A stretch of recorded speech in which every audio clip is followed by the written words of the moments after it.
আসসালামু আলাইকুম ওয়া রাহমাতুল্লাহি ওয়া বারাকাতুহু। ইন্নাল হামদালিল্লাহ ওয়াস সালাতু ওয়াস সালামু আলা রাসূলিল্লাহ ওয়া আলা আলিহি ওয়া আসহাবিহি আজমাইন। ফাআউযু বিল্লাহি মিনাশ শাইতানির রাজীম। ওয়া মান ইয়াবতাগি গায়রাল ইসলামি দীনান ফালা ইউকবালা মিনহু ওয়া হুয়া ফিল আখিরাতি মিনাল খাসিরিন। قال الله سبحانه وتعالى أيضا: اليوم أكملت لكم دينكم وأتممت عليكم نعمتي ورضيت لكم الإسلام دينا। সম্মানিত মুসল্লিবৃন্দ, প্রাণপ্রিয় উপস্থিতি, আমরা সর্বপ্রথমে মহান মাবুদের শানে কালিমাতু শুকর আদায় করছি, যিনি আমাদেরকে সাপ্তাহিক এই পবিত্র কোরআন মাজিদের এই পবিত্র দার্সে বসার তৌফিক দান করেছেন। আমরা সকলে পড়ছি আলহামদুলিল্লাহ। সম্মানিত উপস্থিতি, আমরা আলোচনা করছিলাম আশুরাই মুহররম সম্পর্কে। আমরা গত সপ্তাহে মুহররম উপলক্ষে আমাদের করণীয় কি সে বিষয় নিয়ে আপনাদের সামনে আমরা কথা বলেছিলাম। আজকে আমরা মুহররম উপলক্ষে আমাদের কোন কাজগুলি বর্জনীয়, কোন কাজ পরিত্যাজ্য, কোন কাজগুলি আমাদের করা উচিত নয়, করা নিষেধ, কোন কাজগুলি শিরিক এবং বেদাত, সেই বিষয় নিয়ে আপনাদের সামনে আমরা কথা বলার চেষ্টা করব। ওমা তাওফীকুনা ইল্লা বিল্লাহ আলাইহি তাওয়াক্কালতু ওয়া ইলাইহি উনীব। সম্মানিত মুসল্লি ভাইরা, আমাদের সমাজে মুহররম সম্পর্কে, 10 মুহররম নিয়ে আশুরা উপলক্ষে অনেক শিরিক এবং বেদাত, অনেক শিরিক এবং বেদাতি কর্ম আমরা অনেক মানুষ করে থাকি। আমরা সেই বিষয়গুলো জানব, জানার মাধ্যমে সেই বিষয়গুলো আমরা পরিত্যাগ করার চেষ্টা করব এবং পরিত্যাগ করব। মনে রাখতে হবে, শিরিক এবং বেদাত এগুলো রাখলে, এগুলো আমল করলে, এগুলো বর্জন করতে না পারলেন আমাদের জীবনের পূর্বের সমস্ত ভালো কর্মগুলি বাতিল হয়ে যাবে। কষ্ট করে, পরিশ্রম করে সৎকর্মগুলি আমরা করছি, কিন্তু শিরিক এবং বেদাতের কারণে সেই কর্মগুলি সব বাতিল হয়ে যাচ্ছে। তাহলে কিন্তু আমরা চরম ক্ষতিগ্রস্তের মধ্যে অন্তর্ভুক্ত হব। আল্লাহ সুবহানাহু ওয়া তাআলা পবিত্র কোরআন মাজিদের সূরা আল কাহাফের 106 নম্বর আয়াতে আল্লাহ বলেছেন, কুল, হে রাসূল আপনি বলুন, হাল নুনাব্বিকুম বিল আকসারিনা আমালান। হে রাসূল আপনি আপনার উম্মতকে বলুন, আমি কি তোমাদেরকে আমলের করার দিক দিয়ে সবচেয়ে ক্ষতিগ্রস্ত মানুষ কারা তাদের সম্পর্কে তোমাদেরকে আমি জানাবো কিনা, তাদের সম্পর্কে তোমাদেরকে আমি খবর দিব। তারা হচ্ছে কি? আল্লাযীনা দাল্লা সাইয়ুহুম ফিল হায়াতিদ দুনিয়া। তারা ওই সমস্ত মানুষ, তারা দুনিয়ার জীবনে তাদের প্রচেষ্টাগুলো, তাদের চেষ্টাগুলো, তাদের কর্মগুলো সব বাতিল হয়ে গেল, সব বাতিল হয়ে যাবেন, সব হারিয়ে যাবেন, উধাও হয়ে যাবেন। অহুম ইয়াহসাবুনা আন্নাহুম ইউহসিনুনা সুনআ। অথচ তারা নিজেরা দাবি করবে, মনে করবে, হিসাব করবে যে আমি অনেক ভালো কর্ম করলাম, কিন্তু সে ভালো কর্মগুলো আল্লাহ রাসূলের সুন্নাহ মোতাবেক না হওয়ার কারণে, শিরিক বেদাতের সংমিশ্রণ থাকার কারণে সেই ভালো কর্মগুলি সব কি হয়ে গেল? বাতিল হয়ে গেল, সব বাতিল হয়ে যাবে। সুতরাং আমাদেরকে অবশ্যই অবশ্যই দিন শরীয়ত যেটা বলবেন, ইসলাম যেটা বলবে, আল্লাহ রাসূল যেটা বলবেন, সেটাই আমাদের, সে আলোকে আমাদের কর্ম করতে হবে। ইসলাম বহির্ভূত সকল কর্ম শিরিক এবং বেদাত। আল্লাহ পবিত্র কোরআনের সূরা আল ইমরানের 85 নম্বর আয়াতে আল্লাহ বলেছেন, ওমা ইয়াবতাগি গায়রাল ইসলামি দীনান। যে ব্যক্তি ইসলামের মধ্যে, যে ব্যক্তি ইসলাম ছাড়া অন্য কোনো জীবন ব্যবস্থাকে তালাশ করবেন, ইসলাম ছাড়া অন্য কোনো আদর্শ জীবন যাপন করবেন, ফালা ইউকবালা মিন, সেটা অবশ্যই তার কাছ থেকে কখনো গ্রহণ করা হবে না, সেটা প্রত্যাখ্যাত হবে। ওয়া হুয়া ফিল আখিরাতি মিনাল খাসিরিন, এবং সেই ব্যক্তি আখিরাতে চরম পরম ক্ষতিগ্রস্তের মধ্যে অন্তর্ভুক্ত হবেন। মনে রাখতে হবে, দিন পরিপূর্ণ, ইসলামটা কি? পরিপূর্ণ, কমপ্লিট কোড অফ লাইফ। সুতরাং ইসলামের মধ্যে আমাকে আপনাকে নতুন কিছু প্রবেশ করানোর প্রয়োজন নাই, অধিকার আমাকে ইসলাম দেয় নাই। বিদায় হজ্জের ভাষণের সময়, ভাষণের পরে আরাফার ময়দানে আল্লাহ রাসূলের প্রতি অবতীর্ণ হয়েছিল সেই ঐতিহাসিক, সেই গুরুত্বপূর্ণ সূরা মায়েদার 3 নম্বর আয়াত, যেখানে আল্লাহ বলেছেন আল-ইয়াউমা আকমালতু লাকুম দীনাকুম, আজকে আমি তোমাদের দিনকে পরিপূর্ণ করে দিলাম। ওয়া আতমামতু আলাইকুম নি'মাতি, তোমাদের প্রতি আমার নিয়ামতকে সম্পূর্ণ করলাম। ওয়া রাদিতু লাকুম ইসলামা দীনান, আর আমি তোমাদের জন্য ইসলামকে দিন হিসাবে সন্তুষ্ট চিত্তে মনোনীত করে দিলাম। সুতরাং দিন পরিপূর্ণ। এখানে আমার আপনার নিজের পক্ষ থেকে মাতব্বরি করেন, অতি ভালো শাস্তি গিয়ে আমার পক্ষ থেকে দিনের মধ্যে নতুন কিছু প্রবেশ করানোর প্রয়োজন নাই, ইসলাম এর মধ্যে আমাকে দেয় নাই তেমন। সুতরাং আমরা অবশ্যই আমরা এই আশুরা উপলক্ষে যে বেদাতগুলো, শিরিকগুলো, যে বর্জনের বিষয়গুলো আমাদের সমাজে প্রচলিত রয়েছে, সেগুলো অবশ্যই আমরা বর্জন করব। সেই বিষয়গুলো কি? এক নম্বর হচ্ছে আশুরায়ে মুহররম উপলক্ষে শাহাদাতে কারবালার স্মরণে শোক দিবস পালন করা। অর্থাৎ আমাদের বাংলাদেশ, ভারত, পাকিস্তান 3টা দেশের আশুরা মানেই কারবালা জন্য, অথচ কারবালার সঙ্গে আসলে কোনো সম্পর্ক নাই। অথচ এই দিন যখন আসে তখন আমরা শোক দিবস পালন করে থাকি। একদিকে বেদাত, একদিকে শিরক। এরপরে আশুরা উপলক্ষে আমাদের বর্জনীয় আরেকটি বিষয় হচ্ছে হুসাইন রাদিয়াল্লাহু তাআলা আনহু এর নামে ভুয়া কবর তৈরি করেন রাস্তায় রাস্তায় তাজিয়া বা শোক মিছিল বের করা। এটা বর্জনীয়। আমাদের সমাজে অনেক মানুষ শোক মিছিল বের করেন এই দিনে। এরপরে হুসাইন রাদিয়াল্লাহু তাআলা আনহু এর নামে ভুয়া কবর তৈরি করেন, সেগুলিতে রূহ সমূহ, আত্মা সমূহ অবতরণ হয় বলে বিশ্বাস করা। এবং সেই বিশ্বাস থেকে আমাদের সমাজে এক শ্রেণীর মানুষ আছে যারা বিশ্বাস করে যে হযরত হুসাইন আলাইহিস সালামের রূহ ওই ভুয়া কবরে অবতরণ করেন। ফলে তারা সেখানে গিয়ে তাকে সালাম দেয়, তার সামনে মাথা ঝুঁকিয়ে কুর্নিশ করে, সেখানে তারা সিজদা করে, অনেকে রুকু করে, অনেকে মনোবাসনা পূর্ণ করার জন্য হাত তুলে দোয়া করে, আল্লাহর কাছে তারা অনেক কিছু চাওয়া প্রার্থনা করে থাকে। এই সবগুলি কিন্তু শিরক এবং বেদাত। আল্লাহ রাসূল সাল্লাল্লাহু আলাইহি সাল্লাম বাইহাকি শরীফের হাদিসে সংকলিত একটা হাদিসে বলেছেন মান যারা কবরান বিলা মাকবুরিন, যে ব্যক্তি এমন জায়গায় কবর জিয়ারত করতে গেল মূলত সেখানে কোনো কবর নাই এমন জায়গায় কবর জিয়ারত করতে গেছেন, ফাকান্নামা আবাদাস সানামা, সেই ব্যক্তি যেন মূর্তি পূজা করলো। কবর নাই অথচ ভুয়া কবর তৈরি করেন, আমরা সেখানে গিয়ে জিয়ারত করতে গেলাম, এমন অবস্থায় সেই ব্যক্তি মূর্তি পূজার মতো শিরকি কর্ম করলো। আর আমরা জানি ইন্না শিরকা লা যুলমুন আযীম, শিরক সবচেয়ে বড় জুলম। আল্লাহ বলেছেন লাইন আশরাকতা লা ইয়াহবাতান্না আমালুকা ওয়া লা তাকুনান্না মিনাল খাসিরিন, যে শিরক করো তাহলে অবশ্যই তোমার জীবনের সব ভালো আমল বাতিল হয়ে যাবে এবং তুমি অবশ্যই ক্ষতিগ্রস্তদের মধ্যে অন্তর্ভুক্ত হয়ে যাবে। আল্লাহ আরো বলেছে ওয়ালাউ আশরাকু লা হাবিতা আনহুম মা কানু ইয়ামালুন, যে ব্যক্তি শিরক করবে তার জীবনের সমস্ত আমল বাতিল হয়ে যাবে। আল্লাহ সুবহানাহু ওয়া তাআলা আরো বলেছেন ইন্নাহু মাইয়ুশরিক বিল্লাহ, নিশ্চয় যে ব্যক্তি শিরক করবে ফাকাদ হারামাল্লাহু আলাইহিল জান্নাহ, আল্লাহ তার প্রতি জান্নাতকে হারাম করে দিবেন। ওয়া মাওয়াহুন নার, এবং তার ঠিকানা হবে জাহান্নাম। আল্লাহ রাসূল হাদিসে বলেছেন যে মান মাতা ওয়া হুয়া ইশরিকু বিহি শাইয়ান ওয়া হুয়া ইশরিকু বিল্লাহি শাইয়া, যে ব্যক্তি আল্লাহর সঙ্গে শিরক করা অবস্থায় মারা গেল সে ব্যক্তি জাহান্নামে প্রবেশ করবেন। ওমান মাতা ওয়া লা ইশরিকু বিল্লাহি শাইয়া দাখালা জান্নাহ, যে ব্যক্তি শিরক না করা অবস্থায় মারা গেল সে ব্যক্তি জান্নাতে প্রবেশ করবে।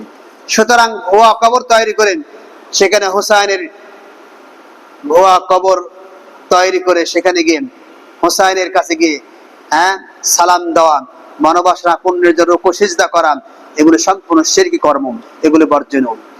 আশুরায়ে মুহররম উপলক্ষে আরো বর্জনীয় বিষয়গুলোর মধ্যে আরেকটি হচ্ছে শোক দিবস পালন করতে গিয়ে আমাদের সমাজে অনেকে শোক দিবস পালন করতে গিয়ে কোনো ব্যক্তি মারা গেলেন, শোক পালন করতে গিয়ে 3 দিন পর তারা কুলখানি পালন করেন, 4 দিন পর 10 দিন পর দাসুয়া পালন করেন, 40 দিন পর চেহলাম করেন, 1 বছর পর মৃত্যুবার্ষিকী পালন করেন। এসবগুলি কি বেদাত। আল্লাহ বলেছেন মান আহাদাসা ফি আমরিনা হাযা মা লাইসা ফিহি ফাহুয়া রাদ্দুন। সহিহ বুখারী মুসলিমের হাদিস, যে ব্যক্তি আমার দিনের মধ্যে এমন কোন নতুন বিষয়ের প্রচলন ঘটালো যেটার কথা আমি বলি নাই, আমার সাহাবীরা বলে নাই, যেটার অনুমোদন আমি দেই নাই, সে ব্যক্তি সেই কর্মটা অবশ্যই প্রত্যাখ্যাত হবে, আল্লাহর কাছে গ্রহণযোগ্য হবে না। এরপরে এই দিবস উপলক্ষে অর্থাৎ আশুরা উপলক্ষে শোক সভা করা, শোক র্যালি করা, শোক বই খোলা, কালো টুপি পরা, কালো পোশাক পরিধান করা, কালো ব্যাজ ধারণ করা, এরপরে কালো পতাকা উত্তোলন করা, কালো ব্যানার টাঙ্গানো, মৃত ব্যক্তির সম্মানে দাঁড়িয়ে নীরবতা পালন করা, শোকের নিদর্শন হিসেবে জাতীয় পতাকা অর্ধনমিত করা, এসবগুলি এক একটা বেদাত। এই উপলক্ষে আমাদের বর্জনীয় আরো বিষয়গুলো হচ্ছে শহীদ রক্তের নামে লাল রং ছিটানো, রাস্তাঘাট রং বেরঙ্গের সাজে সাজানো, লাঠি তীর বল্লম নিয়ে কৃত্রিম যুদ্ধের মহড়া দেওয়া বেদাত, এগুলো বর্জনীয়। এরপর কেক ও পাউরুটি বানিয়ে বরকতের পিঠা বলে বেশি দামে বিক্রি করা, এগুলি বেদাত, এগুলি বর্জনীয়। এরপর হুসাইন সাল্লামের নামে পুকুরে মুরুগ ছেড়ে দিয়ে যুবক যুবতীরা ঝাঁপিয়ে পড়ে ওই মুরুগ বরকতের মুরুগ মনে করে সেটা ধরার জন্য প্রতিযোগিতায় লিপ্ত হওয়া, প্রতিযোগিতায় লেগে যাওয়া, এগুলো বেদাত এবং বর্জনীয়। এরপর সুসজ্জিত অশ্বারোহী দল মিছিল করে কারবালা যুদ্ধের মহড়া দেওয়া বেদাত। এরপরে শোকের মাস মনে করে এ মাসে বিবাহ শাদী বর্জন করা, এটাও বেদাত। এরপরে ফোরাত নদীর পানি থেকে বঞ্চিত তৃষ্ণার্ত হুসাইনের পরিবারের স্মরণে ওই দিন পানি পান করাতে বিরত থাকা, এটাও বেদাত এবং বর্জনীয়। এরপর শোকের ভান করে মুখ ও বুক চাপড়ানো, কাপড় ছিঁড়ে ফেলা, মাতম করা, হাই হোসেন বলে চিৎকার করা, এগুলো করা শিরিক একদিকে, আরেকদিকে বর্জনীয়, আরেকদিকে বেদাত। সুতরাং এগুলো বর্জনীয়। আল্লাহ রাসূল সাল্লাল্লাহু আলাইহি সাল্লাম সহিহ বুখারী মুসলিম শরীফের সংকলিত একটা হাদিসে বলছেন, লাইসা মিন্না, সেই ব্যক্তি আমার উম্মত হতে পারবে না, মান দারাবাল খুদুদা, যে ব্যক্তি শোকে মাতম করে গাল চাপড়ায়, এইভাবে মারে। এরপরে ও শাক্কাল জিউবা, কাপড় ছিঁড়ে ফেলেন। এরপরে ও দা বিদাওয়াল জাহিলিয়া, মূর্খ মানুষের মতো মূর্খতার মতো চিৎকার করেন, সে ব্যক্তি আমার উম্মত হতে পারবে না। আরেকটি হাদিসে সহিহ মুসলিম শরীফের সংকলিত আরেকটি হাদিসে আল্লাহ বলেছেন, আনা বারিউম মিম্মান হালাকা, আমি সেই ব্যক্তি থেকে মুক্ত যে ব্যক্তি শোকে মাথা মুন্ডন করেন। আমাদের সমাজে অনেক মানুষ শোকে কিন্তু মাথা কামিয়ে ফেলেন। ও সালাকা, এবং চিৎকার করেন। ও খরাকা, কাপড় ছিঁড়েন। অর্থাৎ যে ব্যক্তি শোকে মাথা মুন্ডন করে, মাথা নেড়া করেন, চিৎকার করেন, মাতম করেন, কাপড় ছিঁড়েন, সেই ব্যক্তি আমার উম্মত হতে পারবে না, সেই ব্যক্তি থেকে আমি মুক্ত। সুতরাং এগুলো বর্জনীয়। এরপরে শোক পালন করা, মনে রাখতে হবে ইসলামে স্বামী ব্যতীত একজন নারী তার স্বামী ব্যতীত অন্য কোনো ব্যক্তির জন্য 3 দিনের বেশি শোক পালন করা জায়েজ নাই। সহিহ বুখারী শরীফে একটা হাদিসে আল্লাহ বলছেন, লা ইয়াহিল্লু লিইমরাতিন তুমিনু বিল্লাহি ওয়াল ইয়াউমিল আখির, যে নারী আল্লাহ এবং রাসূলের বিশ্বাস স্থাপন করেন, সেই ব্যক্তির জন্য বৈধ নয় আন তুহিদ্দা আলা মাইয়িতিন ফাওকা সালাসি লায়ান ইল্লা আলা যাওজিন আরবাআতা আশহুরিন ওয়া আশরা। অর্থাৎ একজন নারী তার স্বামীর জন্য 4 মাস 10 দিন ছাড়া অন্য কোনো ব্যক্তির জন্য 3 দিনের বেশি শোক পালন করা জায়েজ নাই। সুতরাং আপনি কখনো 3 দিনের বেশি শোক পালন করলে সেটা বেদাত হয়ে যাবেন। আমাদের সমাজে প্রত্যেক বছর আমরা শোক পালন করি, যখন 10ই মুহররম আসে প্রত্যেক বছর আমরা কিন্তু শোক পালন করি। এরপরে সুতরাং এগুলো বর্জনীয়। এরপর আল্লাহ রাসূল সাল্লাল্লাহু আলাইহি ওয়াসাল্লাম বলেছেন, যার জন্য শোক পালন করা হয়, যার জন্য যে মাইয়িতের জন্য মাতম করে, চিৎকার করে, কান্নাকাটি করা হয়, বিলাপ করা হয়, সেই ব্যক্তিকে কবরে শাস্তি দেওয়া হয়। সহিহ বুখারী শরীফে একটা হাদিসে আল্লাহ বলেছেন, মান নিয়াহ আলাইহিম ইউযাযিবু বিমা নিয়াহ আলাইহিম, যে ব্যক্তির জন্য, যে মাইয়িতের জন্য মাতম করা হবে, সেই ব্যক্তিকে কবরে শাস্তি দেওয়া হবে। এখন মাতম করা বলতে কি বুঝি আমরা? মাতম করার শাব্দিক অর্থ হচ্ছে চিৎকার করে কান্নাকাটি করা, বুক থাপড়ানো, গাল থাপড়ানো, কাপড় ছিঁড়ে ফেলা, এগুলো মাতম করা শাব্দিক অর্থে।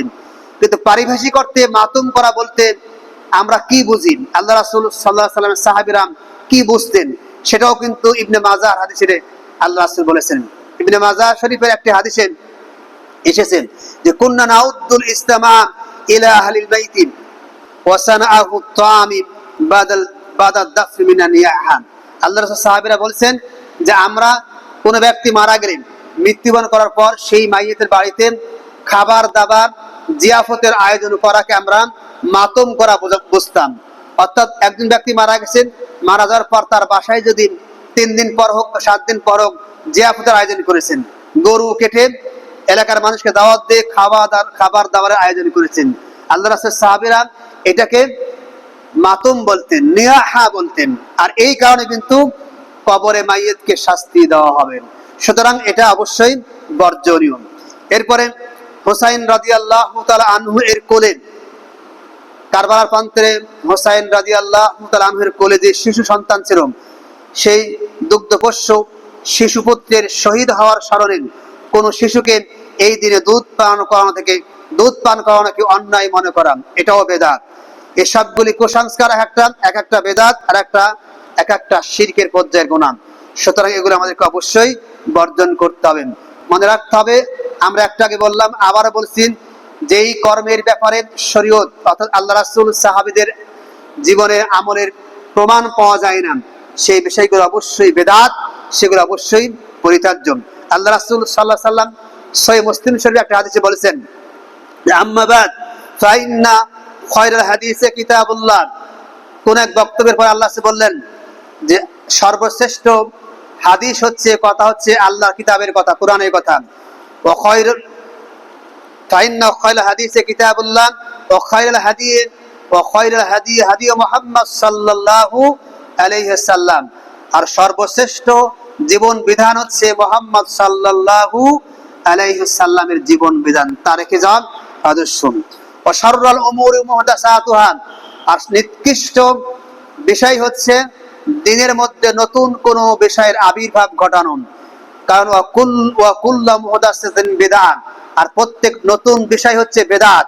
ওয়া কুল্লু বিদআতিন দালালাহ, আর প্রত্যেক বেদাত হচ্ছে পথভ্রষ্টতা। ওয়া কুল্লু দালালাতিন ফিন্নার, আর প্রত্যেক পথভ্রষ্টতা হচ্ছে জাহান্নামে, অর্থাৎ প্রত্যেক পথভ্রষ্ট বিষয় জাহান্নামে প্রবেশ করবেন। আরেকটি হাদিসে আল্লাহ বলতেন সহিহ বুখারী, মান আহদাসা হাদাসান আও আওয়া মুহদিসান ফালানাতুল্লাহি ওয়াল মালাইকাতি ওয়ান নাসি আজমাইন। যে ব্যক্তি বেদাত করল, আর যে ব্যক্তি বেদাতিকে আশ্রয় দিল, প্রশ্রয় দিল, শেল্টার দিল, আল্লাহ বলেছেন এই উভয়ের প্রতি আল্লাহর ফেরেশতা কোলের সমস্ত মানবতার অভিশাপ। ওয়ালা তুকবাল মিনহু সরফু ওয়ালা আদলুন, এমনকি সে অভিশপ্ত ব্যক্তির কোন ফরজ নফল, কোন সালাত, কোন ইবাদত বন্দেগী আল্লাহ কবুল করবেন না। সুতরাং বেদাত করলে কত বড় অপরাধ হয়, কত বড় গুনাহ হয়, কত মানুষ ক্ষতিগ্রস্ত হয়, এই হাদিসগুলো থেকে স্পষ্ট আমরা বুঝতে পারলাম। সুতরাং এই বেদাতগুলো আমরা অবশ্যই বর্জন করব। আশুরায়ে মুহররম উপলক্ষে আমাদের সমাজের এক শ্রেণীর মানুষ, মুসলমান, বিশেষ করে শিয়ারা, আল্লাহ রাসূলের সাহাবীদেরকে অকথ্য ভাষায় গালিগালাজ করেন। অথচ আল্লাহ রাসূলের সাহাবীদের গালি দেওয়া কবিরা গুনাহ, ঈমান হারানোর একটা অপরাধ, ঈমান হারানোর মতো অপরাধ। আল্লাহ রাসূল বলেছেন লা তাসুব্বু আসহাবি, তোমরা আমার সাহাবীদের গালি দিও না।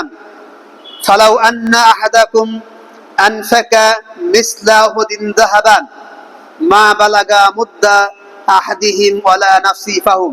আল্লাহ বলেছেন তোমাদের কোন ব্যক্তি যদি এক উহুদ পাহাড় পরিমাণ স্বর্ণ আল্লাহর রাস্তায় ব্যয় করেন, আর তার সওয়াবের পরিমাণ আমার সাহাবীদের হাফসা বা সিকিসা পরিমাণ, হাফসা অথবা সিকিসা পরিমাণ স্বর্ণ ব্যয় করার পর্যায়েও তারা বুঝতে পারবে না, তাদের সমতুল্য হবে না। আল্লাহ আরেকটা জিনিস বলেছেন লা তাসুব্বু আসহাবি, তোমরা আমার সাহাবীদেরকে গালি দিবে না, আমার সাহাবীদের সমালোচনা করবে না। লানাল্লাহু সুবহানাহু ওয়া তাআলা মান সাব্বা আসহাবি, যে ব্যক্তি আমার সাহাবীদের গালি দেয়, আল্লাহ সুবহানাহু ওয়া তাআলা স্বয়ং সেই ব্যক্তিকে অভিশাপ দেন। মান সাব্বা আসহাবি ফালাইহি লানাতুল্লাহি ওয়াল মালাইকাতু ওয়ান নাস আজমাইন। আরেকটা হাদিসে আল্লাহ বলছেন যে ব্যক্তি আমার সাহাবীদেরকে গালি দেয়, সমালোচনা করেন, সেই ব্যক্তির প্রতি আল্লাহর, রাসূলের সমস্ত মানবতার ফেরেশতা কুলের অভিশাপ। সুতরাং আল্লাহ রাসূলের সাহাবীদেরকে অবশ্যই গালি দেওয়া যাবে না, এটা বর্জনীয়। আমাদের সমাজের শিয়া যারা, আমাদের শিয়াদের আকীদা বিশ্বাসকে আমরা সামনে সপ্তাহে আলোচনা করব। এখানে একটু বলি, শিয়ারা আলী রাদিয়াল্লাহু আনহু এবং তার বংশের সাহাবী ছাড়া আবু বকর, ওমর, উসমান, আলী রাদিয়াল্লাহু আনহুম এই সকল সাহাবীদেরকে তারা গালি দেয়, অমুসলিম বলে, কাফির বলে ফতোয়া দিয়েছেন। নাউযুবিল্লাহি মিন যালিক। সুতরাং যারা এই কাজগুলি করবেন তাদের প্রতি আল্লাহর অভিশাপ হবে, তার অভিশপ্ত জাতিতে রূপান্তরিত হবেন। সুতরাং এই কাজটা অবশ্যই বর্জনীয়। এরপরে আমাদের বাংলাদেশ, ভারত, পাকিস্তান তিনটা দেশে আশুরা মানেই কারবালা দিবস। আশুরাকে কারবালা দিবস মনে করা বেদাত, এটা মনে করা যাবে না।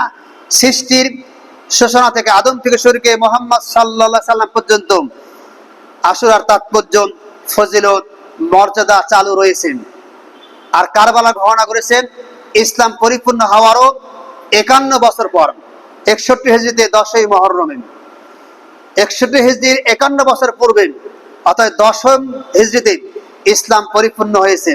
বিদায় হজ্জের ভাষণের সময় আল্লাহ রাসূলের প্রতি পবিত্র কোরআন মাজিদের সূরা মায়েদার 3 নম্বর আয়াত নাযিল করার মাধ্যমে, যে আয়াতে আল্লাহ বলেছেন, আল-ইয়াউমা আকমালতু লাকুম দীনাকুম ওয়া আতমামতু আলাইকুম নি'মাতি ওয়া রাদিতু লাকুমুল ইসলামা দীনান। আজকে আমি তোমাদের জন্য দিনকে পরিপূর্ণ করে দিলাম। এই আয়াত নাযিলের মাধ্যমে দিনকে আল্লাহ সুবহানাহু ওয়া তাআলা পরিপূর্ণ করে দিয়েছেন। সুতরাং আশুরার সঙ্গে কারবালার কোনো সম্পর্ক নাই। এই ধারণা, বিশ্বাস, আকীদা আমাদের অবশ্যই বর্জন করতে হবে। এরপরে এই আশুরা উপলক্ষে আমাদের দেশের অনেক কবি সাহিত্যিক তারা মুরসিয়া তথা মৃত ব্যক্তির প্রশংসায়, অর্থাৎ কারবালার ঘটনা যারা শহীদ হয়েছেন তাদের প্রশংসায় তারা অনেক মিথ্যা কবিতা, প্রবন্ধ, উপন্যাস রচনা করেছেন। যেমন মীর মোশাররফ হোসেনের বিখ্যাত মিথ্যাবাদী, মিথ্যুক, জাল, বাতিল, বিষাদসুন্দর উপন্যাস, যেটা মিথ্যায় পরিপূর্ণ। হ্যাঁ, এই সমস্ত উপন্যাস, কবিতাকে উপলক্ষ করে জাতীয় কবি কাজী নজরুল ইসলাম তিনি তার মহররম কবিতায় তিনি বলেছেন যে, ত্যাগ চাই মুর্শিয়া, কন্দন চাই না। আমরা তোমাদের মতো কন্দন, চিৎকার, গাল থাপড়ানো, কাপড় ছিঁড়ান, মাতম করা এগুলো চাই না, বরং আমরা হুসাইন রাদিয়াল্লাহু তাআলা আনহুর মতো ত্যাগ চাই। আমরা হুসাইন রাদিয়াল্লাহু আনহু জীবন ত্যাগ করেন, রক্ত দিয়ে তিনি প্রমাণ করেছেন যে বাতিলের সামনে আপোষ করা যায় না। যারা কোরআন সুন্নাহ আলোকে দেশ সমাজ চালাবে না তাদের সামনে আত্মসমর্পণ করা যায় না। কারণ ইয়াজিদ সে কিন্তু কোরআন সুন্নাহতে দেশ চালায় নাই, তার খেলাফত চালিয়েছিল না। খেলাফত সে 4 খলিফার আদলে, আবু বকর, ওমর, উসমান, আলী, এই 4 খলিফার মানহাজ অনুযায়ী ইয়াজিদ খলিফা খেলাফত চালান নাই। এই জন্য আরো অনেক কারণ যেগুলো আমাদের পরবর্তী আলোচনা আসবেন। ইমাম হুসাইন কিন্তু ইয়াজিদের কাছে বাইয়াত গ্রহণ করে নাই এবং আত্মসমর্পণ করে নাই, বরং জীবন দিয়ে প্রমাণ করেছে আমি ত্যাগ চাই দ্বীনের জন্য, ইসলামের জন্য। আমাদের এই কারবালার ঘটনা থেকে এই শিক্ষা নিতে হবে। আজকে আমাদের সমাজে কত মানুষ শিরিক বিদআত করছেন, হ্যাঁ, মানুষের জন্য কত মায়া কান্না করছেন, ইসলামের জন্য জীবন দেব, ইসলামের জন্য ত্যাগ করব, দিন প্রতিষ্ঠার জন্য কিছু করব, এই ধরনের ত্যাগ, স্যাক্রিফাইস আমাদের সমাজের কয়জন মানুষ আছে? সে নাই। প্রিয় ভাইরা আমার, মহাকবি আল্লামা ইকবাল তিনি বলছেন, ইসলাম জিন্দা হতা হয় ঘর কারবালা কে বাদ। এর অর্থ হচ্ছে বিশুদ্ধ ইসলাম প্রতিষ্ঠার জন্য মুমিনকে সর্বদা কারবালার ন্যায় চূড়ান্ত ঝুঁকি নিতে হবে। দিন প্রতিষ্ঠার কাজ করতে গেলে আপনার জীবনে ঝুঁকি আসবেন, জেল আসবেন, জুলুম আসবেন, মামলা হবেন, আপনার ফাঁসি হবেন, আপনার জীবন দিতে হবেন। তাই বলে একজন মুমিন দিন প্রতিষ্ঠা থেকে সামান্য পরিমাণ পিছনে হাঁটতে পারে না। এই যে শিক্ষাটা, এই শিক্ষা যে গ্রহণ করতে পারি তাহলে কিন্তু আশুরা আমাদের সার্থক হবে। আর যে করতে না পারেন, কোনোদিনও আপনি আশুরাতে শিক্ষা নিতে পারবেন না, আপনি প্রকৃত মুমিন হতে পারবেন না, দিন সমাজে প্রতিষ্ঠা হবে না, বরং এ সমস্ত শিরিক বেদাতগুলো করতে করতে আপনার জীবনের সমস্ত আমল বাতিল হয়ে আপনি ইহকালীন এবং পরকালীন জীবনের চরম পরম ক্ষতিগ্রস্তের মধ্যে আমরা অন্তর্ভুক্ত হয়ে যাব। সুতরাং প্রিয় ভাইয়েরা, আসুন আজকের আলোচনা থেকে আমরা শুধু আলোচনা করলাম আশুরায়ে মুহররমে কোন কাজগুলি বর্জনীয়। আমাদের সমাজে যে শিরিক বিদআতগুলি প্রচলিত আছে সেই কর্মগুলো আমাদেরকে অবশ্যই বর্জন করতে হবে। এবং মুহররমের শিক্ষা অর্থাৎ কাফের মুশরিক বাতিল মুরতাদের সামনে দ্বীনের ক্ষেত্রে অবশ্যই আত্মসমর্পণ করা যাবে না। এই শিক্ষা যে গ্রহণ করতে পারি অবশ্যই এই আশীর্বাদ সার্থক হবে। আমাদের করণীয় এই শিক্ষা গ্রহণ করা। আর 10ই মুহররম 9ই মুহররম অথবা 10ই মুহররম 11ই মুহররম এই 2 দিন আমাদের সিয়াম সাধনা করা, এগুলো করণীয়। আর যে বর্জনের বিষয়গুলো বললাম সেগুলো বর্জনীয়। আল্লাহ আমাদের সকলকে এই করণীয় বর্জনীয়গুলো আমাদের জীবনে আমল করার তৌফিক দান করুক। সবাই মিলে আমিন। হাযা মা ইনদি ওয়াল ইলমু ইনদাল্লাহ আলাইহি তাওয়াক্কালতু ওয়া ইলাইহি উনীব। আসসালামু আলাইকুম ওয়া রাহমাতুল্লাহি ওয়া বারাকাতুহু।